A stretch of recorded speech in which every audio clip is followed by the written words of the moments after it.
Halo semuanya, selamat wayah kia ya dimanapun kalian berada. Kembali lagi bersama Mamang, dan di video kali ini kita bakal lanjutin manhwa sang petualang terakhir. Kita masuk di part 25. Di awal video ini tentu saja patung raksasa di sana langsung menarik perhatian mereka semua. Akan tetapi karena Dibo tak kunjung melihat adanya item di sana, Dibo pun bertanya pada Piru, apakah Piru yakin di sana itu tempatnya. Meskipun begitu, ke tempat itu jelas berbeda dari tempat yang lainnya. Piru pun yakin ia bisa menemukan sesuatu di sana.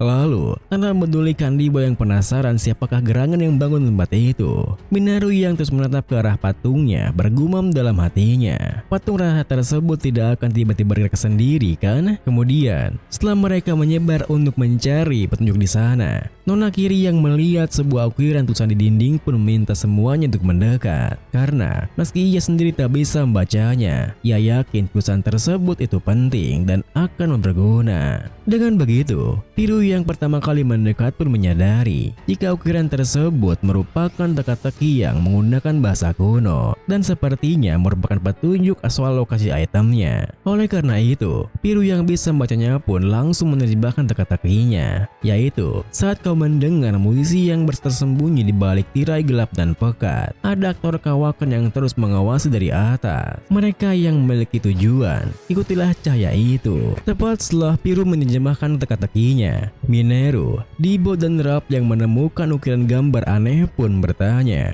apakah menurut Piru pintu di sana juga penting? Karena ada beberapa gambar yang terukir di sana. Seketika itu juga, Piru yang memutar keras otaknya pun merasa jikalau gambar tersebut merupakan kunci teka-tekinya. Karena sepertinya tiap gambar memiliki makna tertentu dan ada beberapa yang gampang, tapi sisanya lebih sulit untuk diterjemahkan. Meskipun begitu, karena Piru merasa inti teka-tekinya yang menyebutkan jika mereka harus mengikuti sebuah cahaya, Piru pun menyimpulkan untuk mencoba menusukkan mana pada gambar simbol yang mirip seperti matahari. Dengan kesimpulannya, Dibo yang paling dekat dengan pintu gambar simbol matahari pun segera melakukannya. Akan tetapi, di saat Dibo merasa teka-tekinya begitu gampang karena pintu terbuka dengan mudah, tiba-tiba saja sebuah api besar menyeruak dari dalam pintunya yang buat Dibo hampir terpanggang jika api tersebut mengenainya lebih lama. Tentu saja, penampilan Dibo yang hampir terpanggang seperti itu membuat klub tertawa terbahak-bahak, di mana mereka, meskipun begitu, Piru kembali berpikir dengan keras, di mana karena jawaban teka-tekinya bukanlah matahari, maka jawabannya pasti merujuk pada gambar yang lain. Hingga pikiran Piru pun tertuju pada kalimat lain teka-tekinya yang berbunyi, di balik tirai gelap dan pekat, yang merujuk pada malam hari, dan dengan kata lain jawabannya adalah sang bulan. Seketika itu juga, Piru yang merasa begitu yakin karena analisisnya masuk akal pun berniat mencoba sendiri membuka pintu dengan simbol bulannya. Akan tetapi, Rap yang ingin mengungguli Dibo segera melakukannya lebih dulu,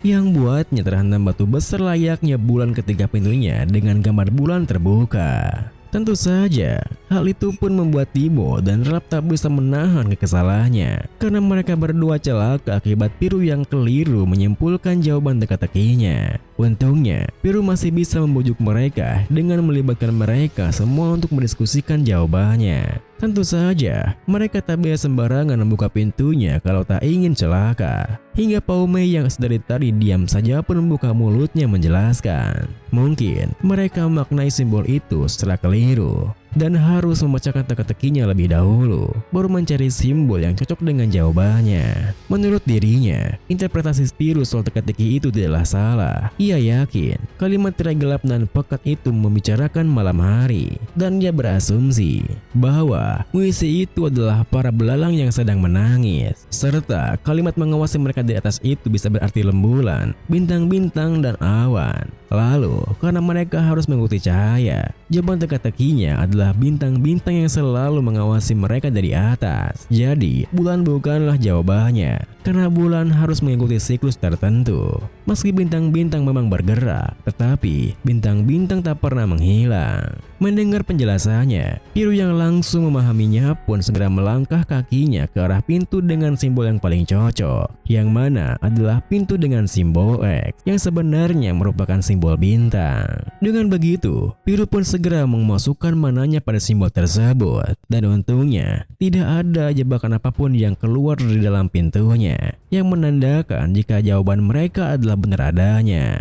Tentu saja, hal itu membuat mereka semua merasa lega, meskipun Ralph dan Dibo merasa kecewa karena hanya mereka berdua saja yang terkena jebakannya. Akan tetapi, saat Piru mengajak mereka untuk pergi, karena ia rasa mereka hanya perlu mengikuti jalan itu saja, tiba-tiba saja Beju muncul menyerangnya sembari mengatakan kalau Piru begitu yakin, maka kelompoknya lah yang akan membereskan sisanya. Untungnya, saat Piru yang begitu terkejut tak bisa bereaksi akan serangannya, Paume dengan cepat melompat untuk menahan sekaligus menyerang balik Beju sembari mengatainya tikus busuk. Namun, meskipun serangan balik Paume menggunakan peronya begitu cepat, Beju masih bisa menghindarinya menggunakan teleportasi, yang itu membuat Paume menatapnya dengan tajam karena ia tak menduga jika Beju mempunyai skill teleportasi seperti itu. Di saat yang sama, Nonakiri dan Dibo juga dikejutkan ketika melihat kelompok besar bawahan Beju yang langsung mengepung mereka. Terlebih, ada seorang gadis yang bawa banyak pedang bertingkah aneh seperti punya kepribadian ganda. Melihat kemunculan mereka, Piru yang kebingungan pun bertanya pada Paume apa yang sebenarnya terjadi, karena mereka semua harusnya tak bisa menemukan gate-nya karena talisman ilusi.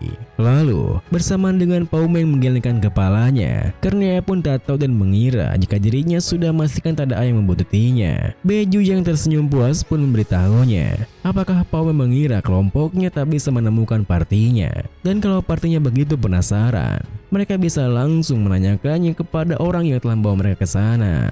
Tepat setelah Beju mengatakan itu, tiba-tiba saja ada seorang yang menyerang Paume dari belakang, hingga Dibo yang melihat Paume terhempas begitu keras sampai batuk darah pun bertanya pada pelaku yang dikenalnya apa yang sebenarnya sedang dilakukannya. Dengan senyuman di wajahnya, pelaku yang menyerang Paume yang mana adalah Ralph pun memberitahu Dibo apakah Dibo tak bisa melihatnya jika saat ini ia sedang mencari uang. Tentu saja, Ralph mengkhianati partinya bukan tanpa alasan, di mana semalam sebelum partinya berangkat masuk ke dalam gate, Ralph yang tengah mengapel dengan harta-harta kesayangannya di rumah, tiba-tiba saja mendengar ketukan pintu dari luar, yang buatnya langsung menyembunyikan harta kesayangannya dan bergegas membuka pintunya karena penasaran siapakah gerangan yang bertamu di larut malam seperti itu. Ternyata yang mengetuk pintunya larut malam begitu adalah para pengawal dari Gaptor Bencana Union. Akan tetapi, para pengawal itu bukanlah tamu yang sebenarnya, karena seorang yang ingin menemui Ralph adalah Beju dari Kania Bencana Union. Dan begitulah kesepakatan di antara mereka pun terjadi.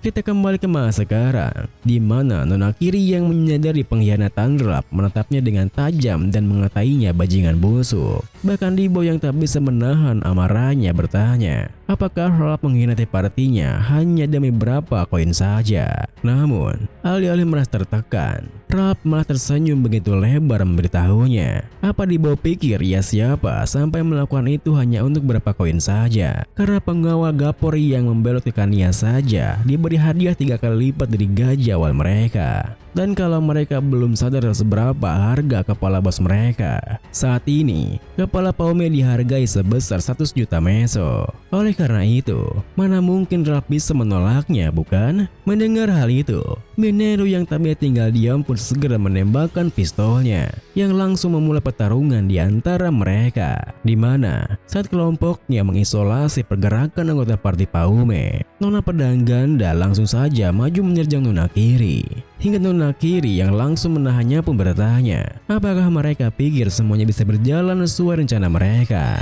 Tentu saja, Nona Pedang Ganda yang begitu yakin bisa melukainya pun langsung mengiyakannya. Terlebih, saat Nonakiri menyerang balik, Nona Pedang Ganda yang dengan mudah bisa menghindarinya mengatakan, Nonakiri pasti belajar menggunakan kedua tangannya di Signai.